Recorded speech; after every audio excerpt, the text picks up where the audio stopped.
Hi,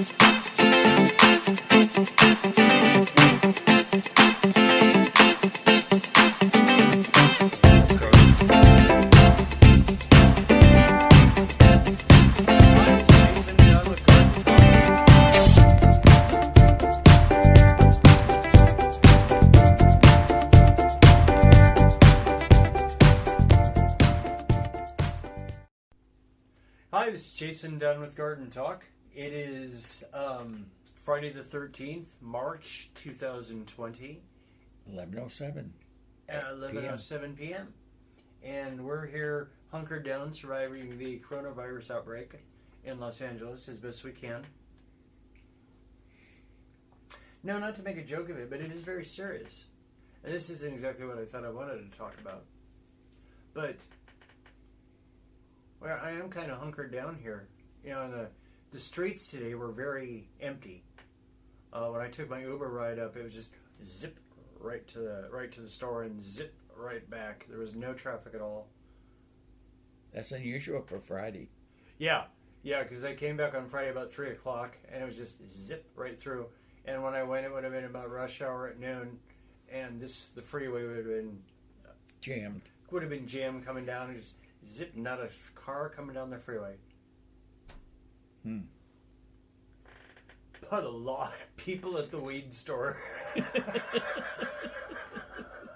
I walked in there and I was like, there were people standing outside, and sometimes there are people standing outside anyways, waiting to get an Uber or something. And I said, oh, hey, and I walked in, the door opened, I'm like, oh my God. Oh, like the welfare office. Yeah, that's what I thought. It's like the free clinic. It's the free clinic. Is what it looked like. Look at the same cast of characters too. And I said, is this the line? And they said, yeah, kind of. Just go put your name on the list. Is this where you get the free testing?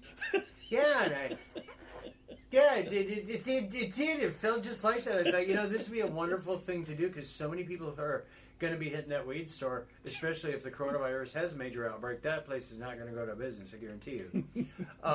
You do free weed testing and coronavirus checkup. There you go. If you got it, you get free weed. Yeah. That's a good deal. Free ounce of weed with a positive test. Yeah. Well, you were mentioning about a phone call you had today. I had a phone call. Yeah, I had this phone call. Well, it's not just today. It's a phone call that's been going on. And a month and a half ago, on the 2nd of February, a chair collapsed outside and I amputated the end of my finger. She's still there? And it literally is that much shorter. It shrunk. It shrunk. And what's weird is the remaining part works. So it's doing this and it's like, oh my God, I'm never going to look at that. It's just this tiny little nub, and the tiny little nub moves. I'm like, oh my God. So that's what's been going on with me lately is that. But the reason why we were talking about the phone call I got, the good news is last week when I went to the doctor, I went to the orthopedic specialist. I can't tell you his name because I haven't cleared it with him. Let's just say my very nice doctor. And he said, oh, you're not going to need surgery. And I said, oh, great. He said, yeah, just come back and see me in 2 weeks. They threw this yellow goo thing on it and just wrapped a piece of bandage around it and threw me and sent me out the door. So I didn't have to go over to the hospital and do the blood work and go through the whole thing, which was going to take a couple hours over there. And when I went to the front desk, I said, do you want this stuff back for the hospital? I said, I'm not going to have to go do it. They said, no, you need to go over and do that. I said, no. If I'm not going to have surgery, I don't need to go over there and spend all afternoon. Yeah. Now what? Okay. I said, he said, just schedule me for 2 weeks. So on Wednesday, they started calling. I'm like, why is Dignity? Why is this? Why is the hospital calling me? Mm-hmm. Send it to voicemail. Hi, Mr. Ziegler. This is so and so. from such and such hospital. Just give me a call back. We have a few questions. I'm like, nah, it's not surgery. Then it got more aggressive. Hi, Mr. Ziegler. This is so and so from the hospital. We're just calling about the surgery that you have scheduled for that date, and we want to make sure. I'm like, and I didn't have any surgery. So on the day of the surgery, they called me like 6 times, and finally so I called. I got voicemail. I got a voicemail, of course. So I left a voicemail saying, Doctor, Habib. My doc. No, we're not doing that. We're not doing Dr. Habib. He's a very nice doctor. He's not Dr. Habib.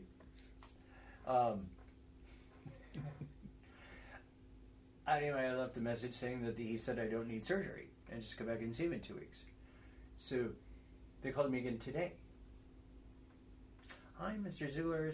You missed your surgery yesterday, and we're just calling to blah blah. So I called.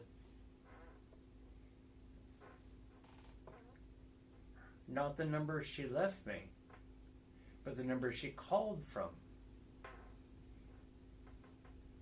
Got her. Mm-hmm. Hi, let's call her Katrina. I don't know, it's not her name. Hi, this is Katrina. I said, hi, Katrina, this is Joseph. This is Jason Ziegler. You just called me back. You guys have been calling me about a surgery that was canceled. Well, they put me on hold, came back, put me on hold, came back. Well, let me transfer you. And then just transferring her. Oh, no, you go back and talk to, you need to go back and talk to Katrina. I go back to Katrina. Well, we just want to let you know that your insurance company has authorized this surgery for you. And I was like, oh. I said, well, how much is it worth? And she said, what do you mean? I said, what is the dollar value of this surgery? She said, well, I don't have that information. I said, well, if you guys are like trying to get me in to get surgery, what it felt like I was in a pyramid scheme of some kind. Yeah, they got the money, so they want to high cut pressure you someplace. sales. I felt like I was in high pressure sales that they needed to get that surgery booked for the hospital for their sales quota. and I actually said, because does this cover any other procedures? And she said, what procedures do you think you need? I said, penis enlargement, Botox, injections. And well, that's not covered by your insurance. I said, well, then I guess you guys don't get the surgery. Well, you need to call your doctor immediately. This is very important. If they billed already for something they didn't do, is why it's important. They billed ahead, and then you didn't have the surgery. They have to explain, where's that money? Who's got that paid? Money? Why was he booked? Who screwed up?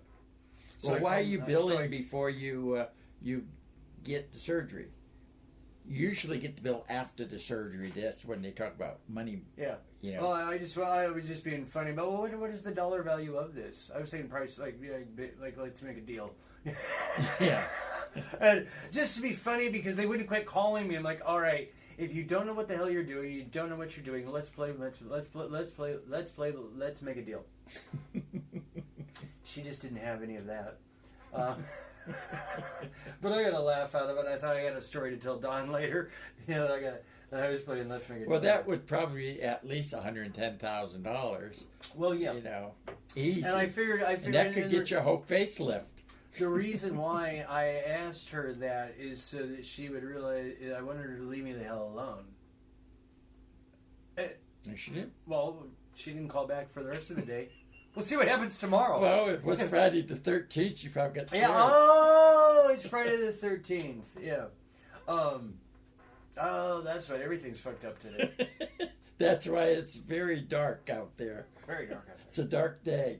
But we only have like about 40 some odd minutes left for it to be gone, and then we'll be past it.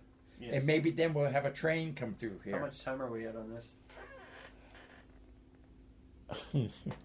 9 minutes. Stop. Well, you didn't say your good night. Oh, good night, and thank you. We'll continue this in just a second. Please subscribe to our YouTube page. Hi, this is Jason Dungarden, Talk Part 2, Friday the 13th, March 2020. What were we talking about? We're talking about the surgery you didn't have. Oh, the surgery that I didn't have. Yeah. So she's, well, you have to call your doctor's office immediately. All right, I'll call the I doctor's hope they're office. not standby waiting in that emergency room for you to be. Where is he? Where's We've the been sitting body? here for 24 hours waiting on him. Where is he?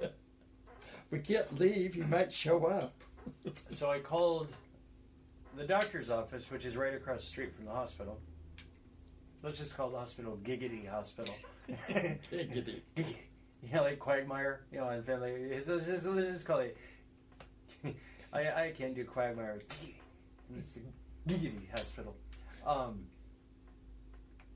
So I called my doctor's office. Oh, there are no doctors in today. I said, no, I know they're not. They're only there on Thursday. They're doing surgery. I And said, I didn't show up. however, my name is such and such, and this is what just happened.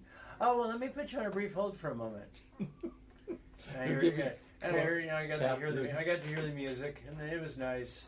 I was hoping for Jeopardy, but it wasn't. It was just some. It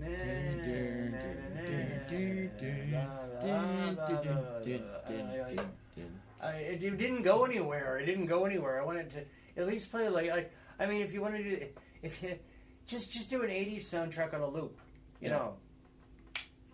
Anyway, and she comes back and she says, "Well, yes, you missed your surgery yesterday." And I said, "No, I'm not. I was told by Dr.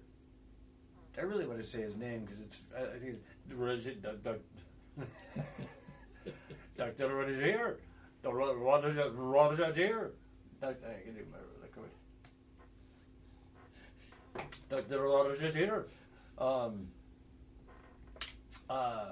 That I didn't have to have the surgery.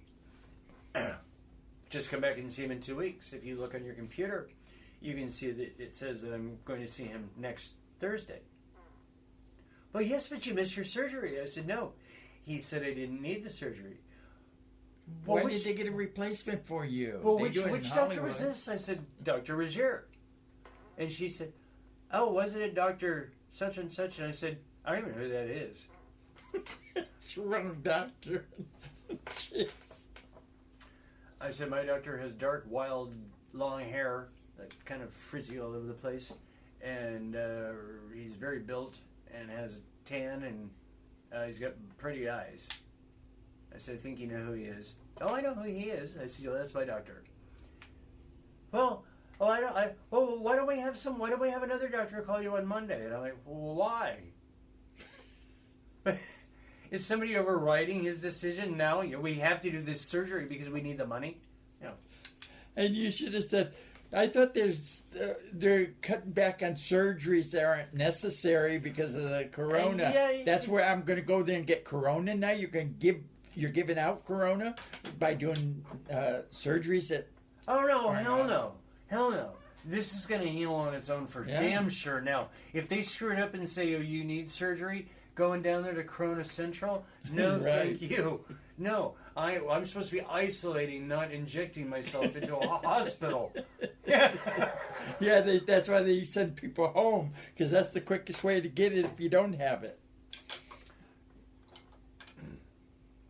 Because they come through the vents. They never clean the vents out. And that's why in the surgery... Well, your brother, he cleans those rooms, and still people get infections and die from them.